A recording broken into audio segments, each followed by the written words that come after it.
Dari pola hidupnya gimana, olahraganya gimana.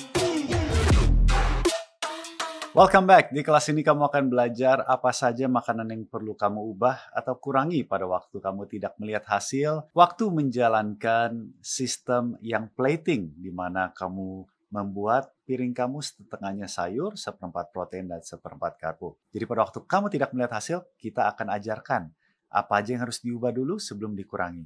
Setelah itu nanti kamu juga akan belajar tipe olahraga apa sih yang benar-benar efektif untuk memangkas lemak dari badan. Soalnya, kebanyakan dari member kita sadari bahwa olahraga yang mereka dulu lakukan itu salah. Makanya mereka tidak bisa mendapatkan hasil yang mereka inginkan. Oke? Jadi, makanan yang perlu kamu hindari adalah makanan gorengan atau yang berminyak, ya, atau yang berlemak. Oke? Dan minuman manis. Untuk makanan yang gorengan, berminyak, dan berlemak, kenapa sih kita pingin mengurangi jumlah yang kita konsumsi? Karena makronutrien itu terdiri dari 3 hal, karbohidrat, protein, lemak, dan to be honest, serat juga masuk ke makro sih. Tapi ini 3 yang inti yang sering kita dengar ya. Jadi 1 gram untuk karbohidrat dan protein, mereka mempunyai 4 kalori. Untuk 1 gram lemak, itu mempunyai 9 kalori. Jadi, lemak mempunyai kalori yang lebih tinggi dibanding karbohidrat dan protein. Itulah sebabnya paling awal yang kita ingin coba melihat dari pola makan kita adalah berapa banyak lemak yang kita makan. Soalnya member-member kita yang kita sadari di awalnya, mereka selalu makan lemak terlalu over, karbohidrat terlalu over, dan protein terlalu dikit. Ya, jadi paling pertama kita ingin coba cek adalah pastikan makanan kamu tidak terlalu banyak mengandung lemak. Jadi makanan yang berminyak atau mempunyai kalori yang lebih tinggi ini keseringan membuat kita kelebihan kalori. Jadi misalnya kamu mempunyai batas 1.500 kalori per harinya. Gara-gara kamu makan makanan yang berminyak atau berlemak, itu sangat mudah untuk kamu melewati batas itu. Ya, kalau misalnya dengan makanan yang berlemak atau berminyak, kamu tidak melewati batas yang harus kamu makan satu harinya dalam kalori defisit, biasanya yang terjadi adalah kamu menjadi kelaparan. Karena makanan itu kalorinya tinggi, kalorinya udah keburu capai, tetapi kamu masih belum merasa kenyang. Yang kedua adalah minuman manis. Jadi kebanyakan kalori yang kita minum itu biasanya tidak membuat kita kenyang lama. Jadi semakin banyak kamu minum bobanya kamu, atau ice blended coffee kamu, hal-hal yang ketemu di mall biasanya, kalori kamu akan sudah tercapai dulu, tapi kamu masih belum merasa kenyang. Kedua hal inilah yang membuat banyak sekali pejuang diet selalu merasakan kelaparan, tetapi member-member GGL selalu merasa kenyang. Soalnya mereka tahu apa yang harus dimakan. Tidak semua makanan, gara-gara ukurannya sama gitu ya, itu mempunyai kalori yang sama. Jangan pikir bahwa kayak nastar itu kecil mempunyai kalori yang lebih dikit dibanding kalau biasa orang makan nasi. Jadi, pilihan apa aja sih yang bisa membuat diet kamu menjadi kenyang banget supaya kamu tidak merasa tersiksa? Makanan yang lebih mengenyangkan, makanan utuh, atau makanan yang diproses secara dikit. Ini jauh lebih mengenyangkan dibanding makanan yang ultra proses. Apa sih contohnya? Oke. Makanan utuh seperti ayam, ikan, telur, daging, ya, itu semua makanan utuh. Di mana makanannya dari kondisi awalnya sampai kondisi di piring kita tidak terlalu jauh berbeda atau melewati suatu proses yang banyak banget gitu ya. Oke. Lalu makanan apa saja sih yang ultra proses atau prosesnya sudah banyak? Makanan yang sudah jauh sekali bentuknya dari kondisi di awal. Seperti apa? Sosis, nugget, ham, dan seterusnya. Makanan-makanan seperti itu biasanya tidak membuat kamu kenyang, namun mempunyai kalori yang tinggi sekali. Terus apalagi makanan yang kurang berlemak, seperti tumis, kuah yang bening, panggang, tim, atau rebus. Itu lebih bersahabat dalam bentuk kalori, berarti kamu bisa makan lebih banyak dibanding makanan yang tinggi lemak seperti gorengan, kue. Kalau kamu tahu cara buat kue, biasa menteganya banyak atau butternya banyak ya. Dan itu kalorinya seram sekali. Atau kuah yang bersantan. Oke, kari, lodeh, gitu-gituan ya. Jadi ini yang akan membuat kamu merasa kalori sudah ketemu tapi masih belum kenyang. Kenapa? Kalorinya tinggi di sini dibanding makanan-makanan yang seperti ini. Nanti akan aku tunjukkan gambarnya supaya kamu paham ya. Terus yang terakhir ini adalah complex carbs versus simple carbs. Complex carbs adalah makanan seperti nasi, ubi, kentang, gandum, havermut, ya, oatmeals, right? Jadi makanan itu adalah complex carbs, di mana badan kita memerlukan waktu yang lebih lama untuk mencernanya. Jadi kita merasa kenyang lebih lama dibanding makanan yang simple carbs. Simple carbs biasa kayak snack-snack bar gitu ya, atau minuman-minuman yang manis, itu simple carbs, atau buah, itu juga simple carbs. Oke? Dan itulah sebabnya kenapa kita buahnya bukan yang nggak boleh makan, tapi makannya dikit. Oke, kenapa? Soalnya buah itu juga karbohidrat. Jadi semakin kamu makan buah terlalu banyak, contoh ada member yang dulu awalnya makan 3 piring buah. Karena makan buah terlalu banyak, ujung-ujungnya tidak bisa makan nasi. Soalnya nasi karbo, buah juga karbo.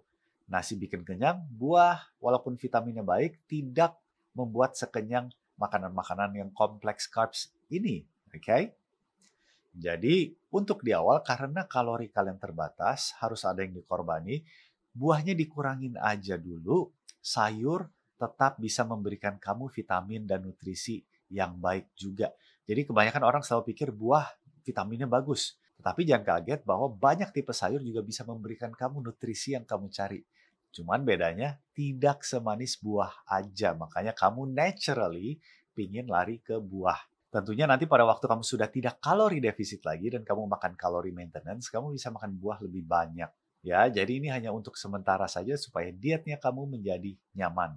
Ini contoh makanan-makanan yang lebih mengenyangkan, ya, sayur, serat, ya, tumis-tumisan kan, oke, nasi, oatmeal, panggang. Itu kalau kalian mau panggang jangan sampai hangus. Kalau misalnya kalian sering makan makanan yang hangus, itu mempunyai masalah yang berbeda lagi.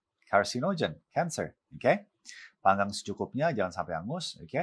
Ini makanan-makanan yang lebih mengenyangkan dibanding makanan seperti, ayo, gorengan, ya, sosis, boba, donat, oke, santan, dan juga susu protein.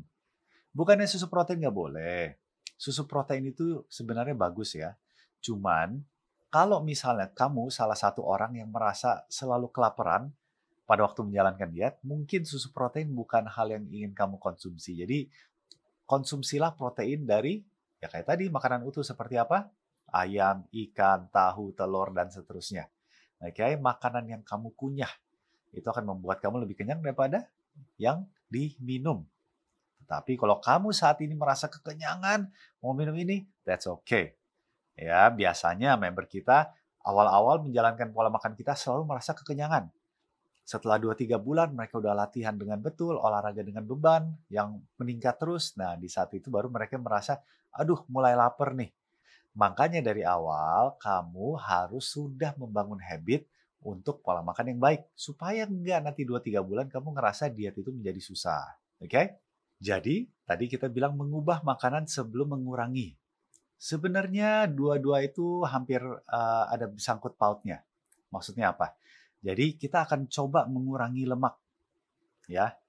Oke, mengubah tipe makanan kita, sebenarnya itu kita lagi mengurangi lemak. Yang kedua, kita akan mencoba mengurangi karbohidrat dulu, ya. Ini dengan asumsi bahwa kamu sudah makan dengan piring yang di kelas sebelumnya aku tunjukkan, di mana setengah piring adalah sayur dan buah, 1/4 protein, 1/4 karbo, dan kamu setelah 1 bulan tidak mendapatkan hasil, ya. Kamu bisa coba mengubah komposisi lemak kamu kurangin. Ya, setelah kamu lakukan ini, mestinya kamu sudah melihat hasil. Jika belum, 1 bulan lagi belum melihat hasil, karbohidratnya kamu boleh coba kamu sesuaikan. Ya, hal yang paling terakhir, yang paling kamu ingin tahan-tahan dulu sebelum main kurangin sebegitunya adalah protein. Soalnya kebanyakan member GGL, mereka itu kekurangan di protein. Jadi ini hal yang paling terakhir, ya. Intinya adalah kurangin lemak dulu. Kalau misalnya udah ada hasil, udah lanjut. Kalau belum ada hasil, baru karbohidratnya. Ya, protein ingat 30% dari total keseluruhan setiap harinya. Oke?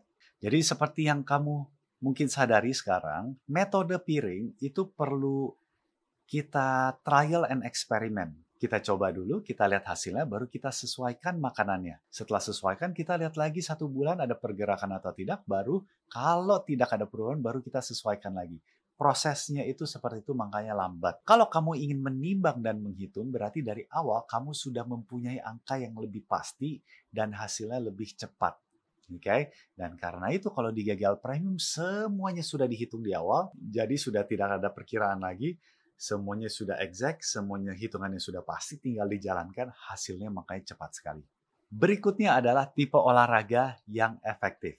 Sebelum aku menunjukkan tipe olahraga yang efektif, aku ingin sharing sedikit mengenai kenapa harus berolahraga. Mungkin kamu pikir, aduh, pingin langsing aja, kenapa harus olahraga? Kebetulan, member kita kebanyakan umur 27 ke atas, sampai 60-an pun ada, bahkan yang paling tua 72 tahun. Jadi aku akan membahas sedikit tentang kondisi ini, yaitu sarkopenia. Sarkopenia adalah kondisi di mana pada waktu kita semakin berumur, biasanya 30 ke atas ya, kita akan mengalami penyusutan massa otot. Jadi per 1 dekade, 10 tahun, 1 dekade ya, per 10 tahun setelah umur 30, oke, kita akan kehilangan sekitar 3-5, bahkan ada studi yang bilang sampai 8% dari massa otot kita. Itu karena tentunya pola hidup yang tidak mendukung untuk melawan kondisi sarkopenia ini. Ya, jadi untuk sarkopenia sendiri, apa sih treatment paling dasarnya? Yaitu treatmentnya adalah strength training, melatih otot kita dengan beban atau olahraga dengan beban. Jadi itulah sebab kenapa kita harus berolahraga mau urusan langsing atau tidak. Jadi untuk tipe olahraga sendiri, aku yakin kamu sudah tahu ada yang namanya latihan beban, yaitu kita angkat beban badan sendiri. Mungkin kita melakukan push up, mungkin kita melakukan squat. Ada juga olahraga yang tergolong kardio, olahraga seperti lari, senam, ya, yang joget-joget gitu kan ya. Itu biasanya tergolong kardio. Di antara dua olahraga ini, biasanya pada waktu orang pingin melangsingkan badan, mereka otomatis ke satu. Biasanya orang langsung ke kardio. Tetapi itu salah besar. Kalau misal aku cuma punya waktu yang sangat terbatas dan aku harus pilih salah satu, aku akan pilih latihan beban. Tentunya kalau misalnya kamu punya waktu tidak ada batasnya, lakukan dua-duanya. It's okay. Ya, soalnya biasanya olahraga kardio itu melatih jantung. Latihan beban ini melatih otot. Dan kenapa aku sarankan ini? Biasanya ini akan membangun massa otot kita dan itu yang membantu pembakaran lemak. Ya, dan biasa dengan pengontrolan gerakannya lebih pelan, itu akan meminimalisirkan yang namanya cedera. Tapi kalau kardio, loncat-loncat, lari-lari, biasanya untuk kebanyakan dari pejuang diet gitu ya, yang masih overweight atau obesitas, yang nggak pernah ada pengalaman olahraga, dan mereka memulai olahraga dengan loncat atau lari, itu biasanya akan membuat sendinya cedera cukup cepat. Jadi aku tidak terlalu menyarankan di sini. Untuk kalian yang belum pernah olahraga sama sekali, aku akan menyarankan di sini. Kalau kalian tetap mau olahraga kardio, biasanya renang itu sangat-sangat aman untuk sendi, kecuali kamu nggak bisa renang, ya lain soal lagi. Oke, jadi tipe olahraga yang efektif, inilah yang kita lakukan di GGL. Jadi kalau misalnya kamu lihat, gerakannya bisa menggunakan tas, resistance band, barbell, ada yang pakai dumbbell, di sini nggak ada dumbbellnya. Ini pakai jerigen, oke. Tapi kalau kamu lihat ini umurnya ini bervariasi. Yang udah pakai barbell ini mereka udah lama-lama. Awal-awalnya semua nggak begini gitu ya. Oke. Bisa kosongan, bisa pakai tas, bisa pakai karet, terserah apapun itu olahraga. Tapi yang aku ingin kamu lihat adalah temponya mereka ini tidak asal-asalan. Semuanya terkontrol dengan rapi, dengan pelan. Ya, jadi kita tidak akan menyarankan kamu asal-asal olahraga, soalnya itu membuat resiko cedera dan aku nggak mau kamu cedera. Ya,